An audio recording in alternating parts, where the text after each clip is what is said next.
cette édition d'Info.tvc, l'Express de ce mardi 27 octobre. Je suis en compagnie de Zoé Huitala, notre journaliste. Bonjour Zoé! Bonjour Émilie! Alors Zoé, un autre malheur s'abat sur le Québec. Oui, on a de la neige depuis hier. C'est un malheur pour certains, mais un bonheur. C'est ça, on s'est levé. Ben voyons, en plein mois d'octobre.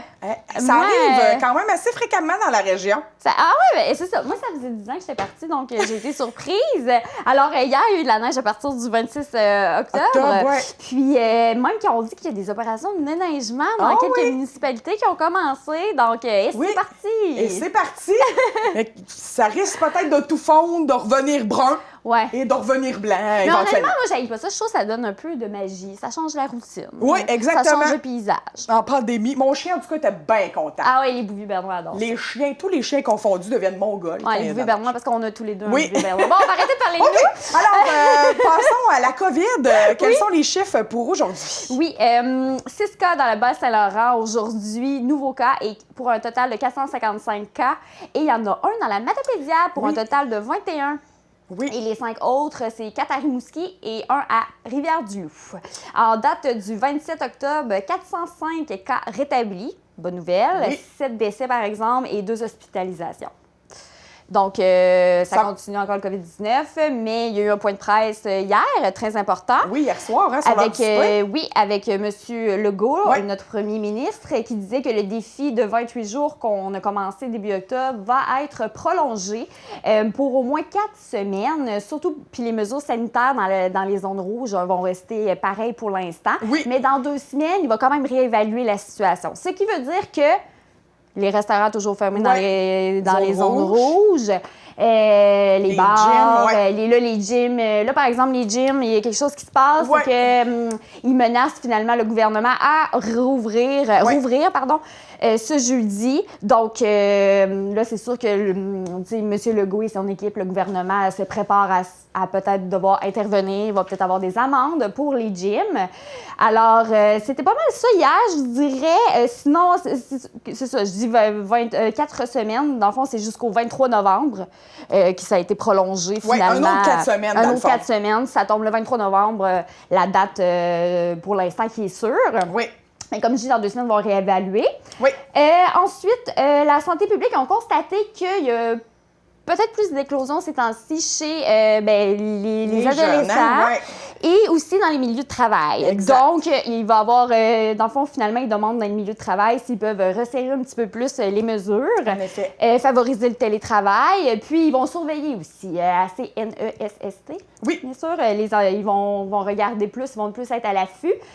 Puis, les employeurs qui ne respectent pas les mesures pourraient fermer. Oh, OK, une menace supplémentaire, là. Une petite menace supplémentaire. Oui. Puis, pour le secteur de l'éducation, sur R4-5, vous savez, une journée sur 2, ils vont à l'école. Oui. Et l'autre journée, c'est en visio. Visio. Bien, ça va être la même chose pour les secondaires 3. Secondaire 3 maintenant aussi. Oh, OK. Donc, ils rajoutent une année de plus, secondaire 3. Ouais. OK. Parfait. Donc, c'est différent. Sinon, aujourd'hui, il y a eu un point de presse aussi. Oui. Ça répondait plus aux questions parce que là, hier, il y a eu plein de nouvelles. Donc, les journalistes et la population avaient des questions. Il dit, par exemple, au début du point de presse, M. Legault dit qu'il prépare l'économie de demain, malgré la pandémie. Puis, il dit aussi que les oppositions demandent plus de transparence. Donc, ça a été beaucoup ça, la discussion avec les journalistes. Oui. Puis, il espère encore que nous puissions fêter Noël. Bien sûr, c'est pas des parties, des grosses fêtes avec 50 15 familles différentes, etc. Là. Mais on espère qu'on puisse quand même... Il espère encore finalement, qu'il va nous annoncer qu'on puisse fêter Noël, parce que je pense qu'il a peur qu'il doit nous dire il y aura pas de... faut respecter les consignes. Tout est là. Si on respecte les consignes et qu'on réussit à aplanir la courbe une deuxième fois, il y aura un Noël. Oui, il y a encore de l'espoir. Mais là, avant Noël, il y a l'Halloween qui est samedi. Tu nous fais un petit résumé de ce qui s'offre dans la Matapédia pour l'Halloween? Oui, justement, la MRC de la Matapédia remerciait toutes les municipalités parce que même avant que M. Legault annonçait qu'il va falloir des mesures sanitaires pour l'Halloween, les municipalités avaient déjà des idées et tout. Donc, on a entendu parler à Amkoui au début. C'était le maire d'Amkoui et son équipe qui disaient qu'ils vont aller dans la cour d'école Caron et Sainte-Ursule le 30 octobre après-midi. C'est toujours, ça va toujours ça va arriver encore encore. Oui. Puis, ils vont être dans la cour d'école pour donner aux enfants. Il va y avoir aussi la maison des familles de la Matapédia de 16h à 19h le 31 octobre au 67 rue Lambert à Amqui. Ils vont donner aussi des bonbons. On a au Lac au Saumon aussi, qui va y avoir une chasse à l'Halloween au cœur du village de 18h à 20h. Il va y avoir station animée, énigmes, surprises et concours qui disent. Allez sur la page Facebook de la municipalité de Lac-au-Saumon pour voir tous les détails de cette activité-là. C'est vraiment cool. Vraiment. Il y a Sébec aussi. Oui. Service à l'auto de bonbons de 18h à 20h. C'est toujours à peu près de 18h à 20h, je dirais, ou la maison des familles de 16h à 19h30. Puis, c'est dans le stationnement du centre communautaire. Oui. Ça, c'est un service à l'auto. Donc, si tu viens pas en auto, ça ne marche pas. Oh. Et aussi, il va y avoir différents bénévoles de différents organismes qui viennent de Sébec qui seront là pour donner des bonbons. C'est uniquement en voiture, comme j'ai dit. L'entrée se fera sur la rue Cable. Oui, Cable. Et la sortie sur la rue Marchataire. Et il faut suivre les indications une fois sur place. Donc, vous pouvez vous déguiser vos enfants et aller en auto à Sébec, au centre communautaire, et dans les autres municipalités pour profiter des activités. Oui. Nick Michaud, un BDiste de la Matapédia, fait un rabais. Oui, il fait un rabais sur son site Internet de son édition, finalement, son édition qui se nomme Samhain. Oui. Il fait un petit rabais pour, dans le fond, finalement, l'Halloween. Puis c'est sa bande dessinée, les 5 endroits les plus hantés du Québec, qui fait un rabais dessus. Puis ça fait très, très Halloween. Donc, vu qu'on ne peut pas passer à l'Halloween comme d'habitude, ben, des nouveaux, finalement, on donne des nouvelles suggestions. Qui lire sont des très BD intéressantes. d'Halloween. Puis, c'est très intéressant. Oui. Et ce soir, on a un spectacle à la salle de diffusion Mordicus. Oui, à la salle Jean Cossette d'Amqui à 16h, à 18h, pardon, et à 20h30. Rosalie Vaillancourt, l'humoriste. Oui. Je ne sais pas si vous la connaissez, petite blonde, assez jeune. Oui, 2 représentations drôle, dans la même soirée. Oui, 18h et 20h30. Ben super, merci beaucoup Zoé. On s'en va à une courte pause et ensuite on vous présente 2 entrevues que Zoé a réalisées cette semaine.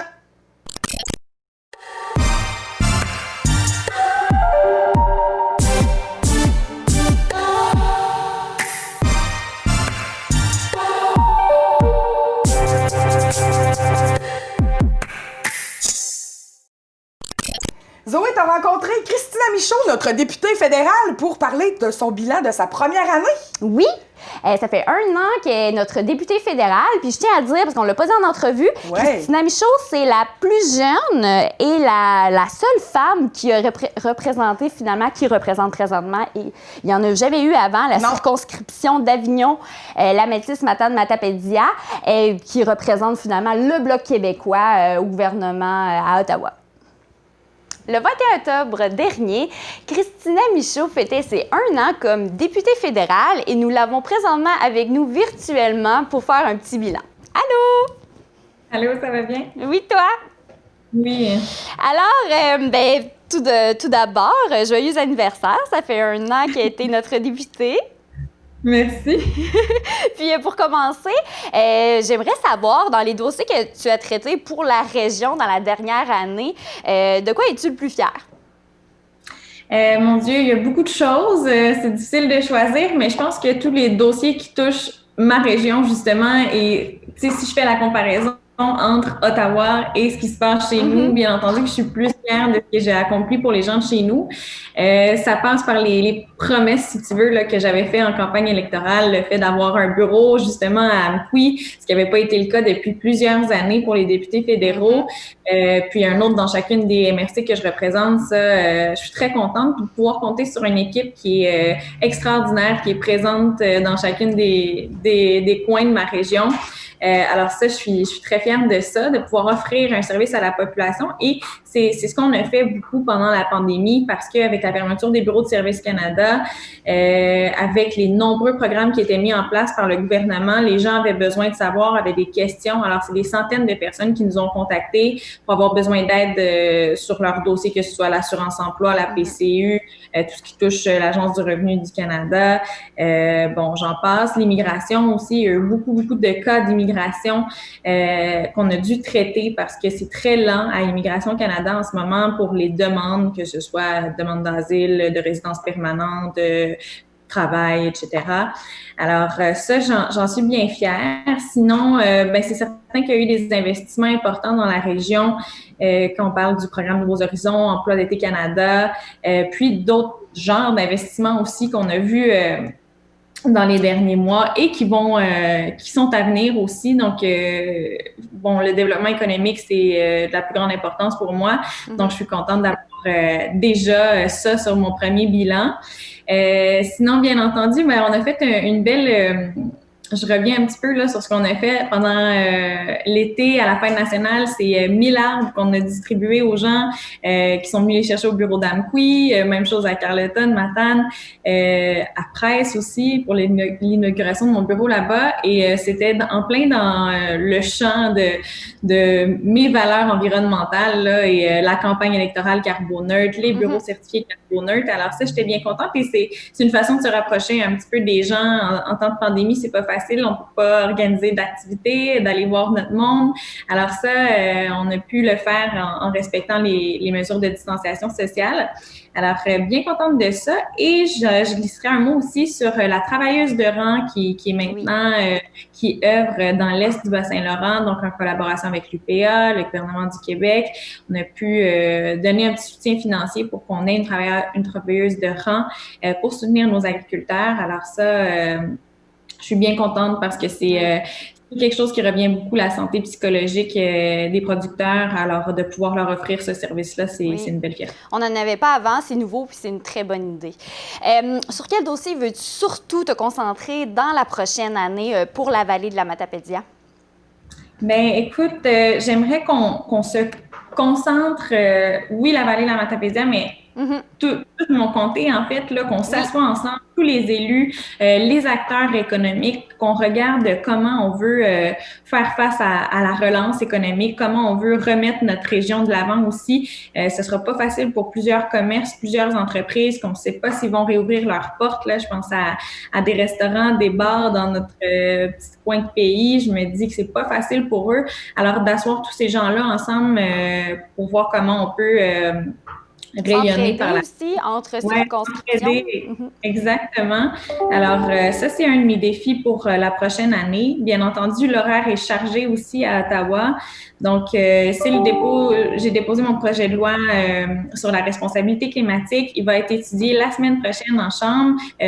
En fait, ça va être la deuxième lecture.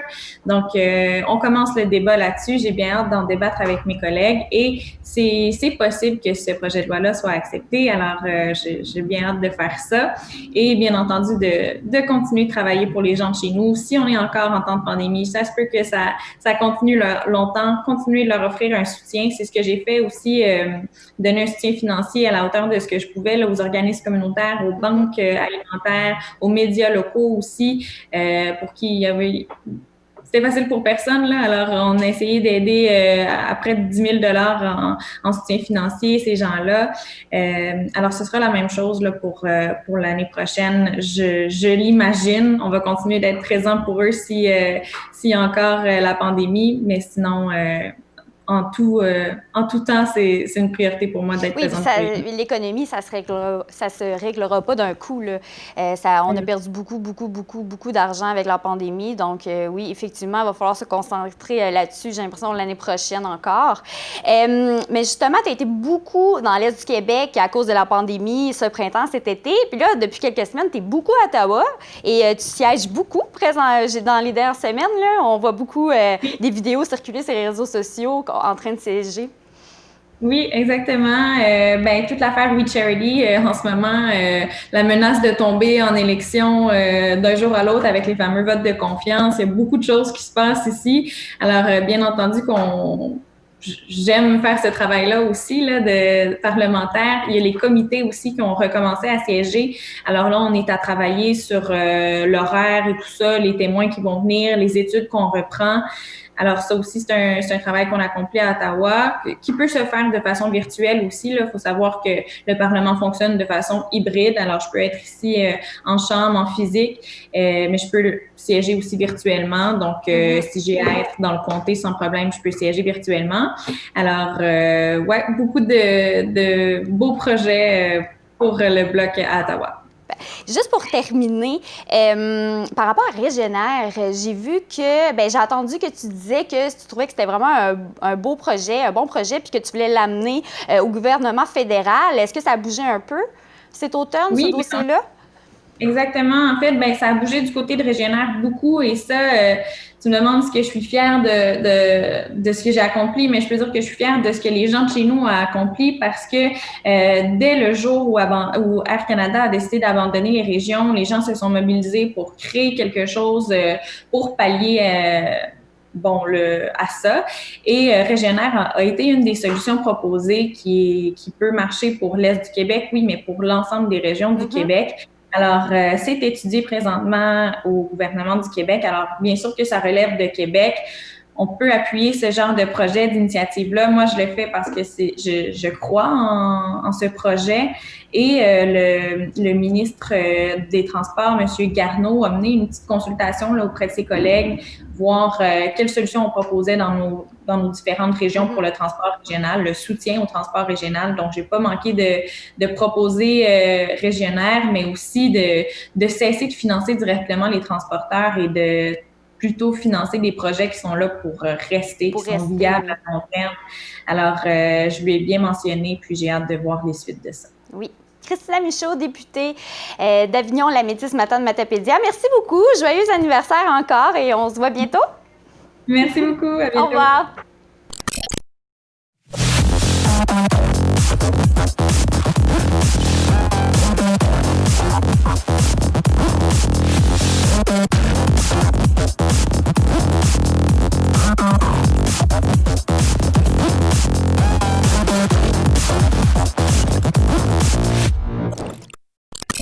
Alors, dans ta prochaine entrevue, on parle de développement économique en temps de pandémie. Oui, avec Steve Ouellette, lui qui gère finalement l'économie, le développement économique à la MRC de la Matapédia. Je suis présentement avec Steve Ouellette, qui est le directeur du service de développement à la MRC de la Matapédia. Puis, nous allons faire une petite mise à jour aujourd'hui depuis notre dernière rencontre au printemps passé. Bonjour, Monsieur Ouellette. Bonjour. Vous allez bien? Très bien. Malgré la deuxième vague? Oui, ça nous affecte, mais en même temps, ça ralentit pas nécessairement l'économie. Tout bouge, donc on a de l'ouvrage. Bien oui, effectivement, nous ne sommes pas dans la zone rouge, donc l'économie continue. Justement, comme je disais un peu plus tôt, on a parlé un peu des impacts de la pandémie au printemps passé. Je voudrais savoir, on est rendu où, là? J'aimerais faire une mise à jour, finalement. J'aimerais savoir l'état des commerces présentement dans la vallée de la Matapédia. En fait, c'est clair que l'économie régionale matapédienne a été affectée par la pandémie du COVID-19, ça c'est clair. Les modèles opérationnels, les cadres financiers ont été bouleversés et les pertes qui ont été engendrées par la fermeture du printemps, elles sont perdues, ces pertes-là. On ne peut pas les récupérer. Heureusement, par exemple, la reprise au mois de mai a permis à beaucoup d'entreprises, dans le fond, d'aller chercher des chiffres intéressants pendant l'été. Et dans certains cas, il y a même eu certains secteurs où les chiffres sont pratiquement égaux et même supérieurs à ceux de l'année précédente à pareille date pendant l'été. Donc, en bout de ligne, quand on regarde ça, il y a des secteurs qui s'en tirent mieux que d'autres. Puis, ça, c'est intéressant parce que sur le coup, on pensait que tout le monde allait être dans le négatif et c'est pas nécessairement le cas. Il y a des entreprises qui ont été reconnues comme essentielles lors de la fermeture pendant le confinement, donc ils ont pu maintenir leur activité. Et il y en a d'autres qui ont profité, entre autres au niveau touristique. On s'attendait à une saison touristique très difficile cet été, mais finalement, il y a eu énormément d'achalandage. Donc, il y a des entreprises qui ont tiré leur épingle du jeu. Donc, entre autres, le commerce de détail, finalement, lorsque ça l'a repris au mois de mai, dans le commerce de détail, les chiffres ont été bons. Les habitudes des consommateurs ont changé, mais comme les consommateurs avaient de l'argent en main, parce que le gouvernement a été généreux dans ses mesures, donc les consommateurs ont dépensé à la réouverture des commerces. Donc, il y a des commerces qui, finalement, ont des chiffres fort intéressants et beaucoup mieux qu'ils espéraient au départ. Donc, j'imagine que le touriste cet été a aidé. Aussi, effectivement, la PCU, il y a des gens qui étaient quasiment plus il y avait un salaire quasiment meilleur que quand ils travaillaient par mois. Puis aussi, j'imagine que les gens ont répondu à la demande d'acheter local. Tout à fait. Et ça, on l'a vu, là, l'importance de l'achat local, je pense que cette sensibilisation-là, c'est bien fait. Elle doit se poursuivre. C'est pas une bataille qui est gagnée, mais on a fait énormément de chemin. Puis les commerçants nous l'ont dit, les consommateurs matapédiens, ils ont été au rendez-vous et ils ont acheté localement. Et on a même, dans le fond, l'information que ça nous donne, c'est qu'on a eu moins de fuites commerciales vers Rimouski et Matane, parce qu'étant donné que même si les déplacements sont permis, on se restreint dans nos déplacements. Donc, les gens sont portés à acheter dans le secteur ici de la Matapédia au lieu de faire le déplacement à Rimouski ou à Matane. Ah, ben oui, c'est vrai. Donc là, on parle beaucoup de cet été, que ça a été bon, là. Mais là, j'ai comme question, là, il y a comme une deuxième vague qui commence. Est-ce que les gens de la... Mais là, nous, on n'est pas dans la zone rouge, mais est-ce qu'on sent que ça affecte les gens de la vallée de la Matapédia quand même? Bien, c'est sûr que si vous jasez avec, entre autres, les restaurateurs, les clients sont là, mais ils se font tellement dire de pas trop sortir qu'il y a peut-être un peu moins d'achalandage dans les restaurants qu'il y en avait en temps normal. Donc, c'est sûr que ça a un impact. Mais en même temps, les restaurateurs se sont adaptés. Ils font beaucoup plus de take-out. Ils ont ajusté leur salle à manger en conséquence. Donc, il y en a qui s'en tirent bien, mais c'est sûr que ça a un effet sur l'achalandage par rapport en temps normal. Ça, c'est évident. Non, c'est évident. Bon, là, la MRC de la Matapédia a différents moyens de financement. Finalement, j'ai vu que vous avez un fonds de soutien à la numérisation pour les commerces de détail. Oui, bien, en fait, là, puis la pandémie a été assez révélatrice parce que ça fait longtemps qu'on invite et on incite, dans le fond, les commerçants à faire le passage vers la numérisation parce que, dans le fond, l'achat en ligne est en progression. C'était le cas avant la pandémie. Et là, la pandémie est venue accélérer tout ça. Donc, il y avait déjà beaucoup de commerces de détail dans la Matapédia qui avaient fait cette transition-là. Puis d'ailleurs, on remarque qu'ils ont été moins affectés par la pandémie que les autres commerces parce que justement, ils étaient en ligne, ils étaient bien en évidence, puis ça les a aidés.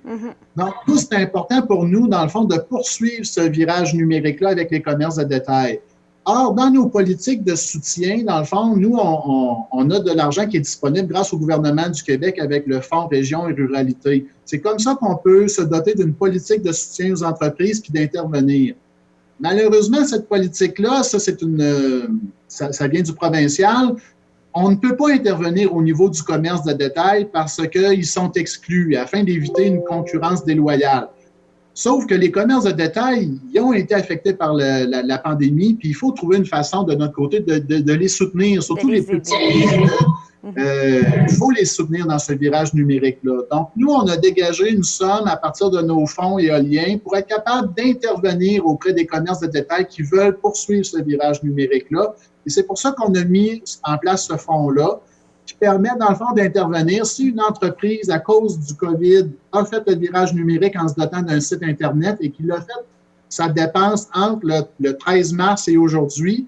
Bien, à ce moment-là, on peut venir l'aider et lui payer là, une somme de la facture jusqu'à un maximum de 1 000 $. Donc, c'est une somme qui peut être intéressante pour l'entreprise. Si l'entreprise nous dit, bien, moi, je prévoyais le faire cet automne, cet investissement-là, alors à ce moment-là, bien, on peut intervenir aussi pour cette somme-là de 1 000 $ pour que l'entreprise puisse faire cet investissement. Donc, c'est une façon d'encourager nos commerces de détail à prendre le virage numérique parce qu'on pense que ça va leur servir. Si là, on est dans la deuxième vague, mais il risque d'en avoir une troisième. Donc, on prépare l'avenir avec ça. Et ce fonds-là, il est disponible dès maintenant jusqu'au 31 décembre. OK, parfait. Oh mon Dieu, on parle déjà de troisième vague. Je suis pas rendue là. OK. Une chose à la fois, vivons le moment présent. Il y a aussi le réseau Accès Crédit pour les micro-projets. Oui, on a un partenariat avec le réseau Accès Crédit, dans le fond, qui est spécialisé pour accompagner les gens qui sont souvent en démarrage de projet et qui ont de la difficulté à trouver du financement dans les institutions traditionnelles. Oui, la MRC peut intervenir, mais des fois, on a besoin d'un petit peu plus. Et c'est là que le réseau Accès Crédit a développé une expertise fort intéressante. Et on a fait un partenariat avec eux pour qu'ils viennent sur le terrain. Donc, ils vont être ici à partir de lundi prochain, le 26 octobre. Ils vont être à nos bureaux et disponibles pour rencontrer des promoteurs, des gens qui ont des idées de projets, mais qui auraient besoin d'un petit accompagnement. Le service de développement offre déjà cet accompagnement-là, mais là, on vient chercher une expertise supplémentaire spécialisée dans les micro-projets. Donc, j'invite les promoteurs à venir nous rencontrer. Dans le fond, le réseau Accès Crédit va être présent à nos bureaux à tous les 2 semaines. Donc, lundi le 26, c'est la prochaine date et ils reviennent dans 2 semaines, ils seront là. Et vous pouvez prendre rendez-vous avec eux pour les rencontrer. Je pense vraiment que c'est une expertise intéressante qu'on a à notre portée puis on compte bien l'utiliser. Vraiment. Merci beaucoup, Steve Ouellette, directeur du service de développement à la MRC de la Matapédia. Puis ça serait vraiment plaisant aussi de se reparler peut-être avant le temps des fêtes, faire un autre petit bilan, là. Tout à fait. Merci, au revoir. Salut bien. Informatique Barrest est responsable de l'entretien du matériel informatique de votre TVC. Informatique Barrest, vente et réparation d'ordinateurs, services commerciaux et résidentiels. 418-629-INFO. Et voilà, c'est ce qui conclut notre émission d'aujourd'hui, ce mardi 27 octobre. Merci beaucoup, Zoé, d'avoir été avec nous aujourd'hui. On se retrouve vendredi pour l'info.tvc format 1 heure, le format hebdo. Alors, je vous souhaite un très bon restant de semaine. Profitez de cette belle neige et on se retrouve vendredi.